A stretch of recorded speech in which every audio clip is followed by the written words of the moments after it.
బీజేపీతో స్నేహం ధృతరాష్ట్ర కౌగులవుతుందని విమర్శించారు సిపిఐ జాతీయ కార్యదర్శి నారాయణ. పశ్చిమ గోదావరి జిల్లా భీమవరం సమీపంలో కామ్రేడ్ సామమూర్తి విగ్రహావిష్కరణలో ఆయన పాల్గొన్నారు. ఏపీలో రాజకీయం మారుతోందన్న నారాయణ ప్రజలను మోసం చేసే పద్ధతిలో టీడీపీ, జనసేన, బీజేపీ కూటమి రాబోతుందని విమర్శించారు. ఆంధ్రప్రదేశ్లో కూడా రాజకీయాలు మారుతూ ఉన్నాయి.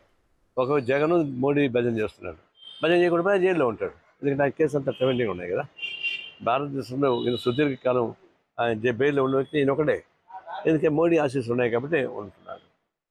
చంద్రబాబు నాయుడు ఒక పక్క నేను సెక్యులర్ స్టేట్ అని చెప్పుకుంటూ ఉన్నాడు. మరి బీజేపీతో రాజకీయ సంబంధాలు పెట్టుకోమని చెప్తున్నాడు. చివరికి వచ్చి బీజేపీకి లొంగిపోతున్నాడు. ఎందుకంటే ఆయన కూడా జైల్లో పెడతాడు. 17 years సిద్ధంగా ఉంది.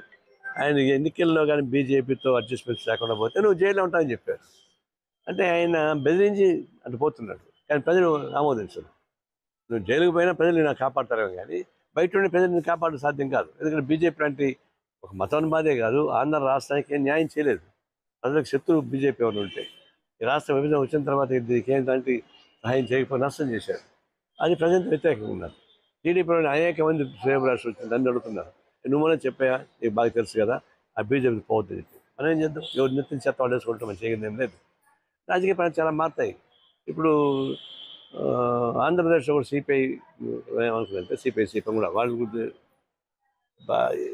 ఇండియా కూటమిని బలపరిచే పద్ధతుల్లో ఆంధ్రప్రదేశ్లో మన రాజకీయ కార్యక్రమాలు ఉంటాయని చెప్పి నిర్ణయించుకుంటాం.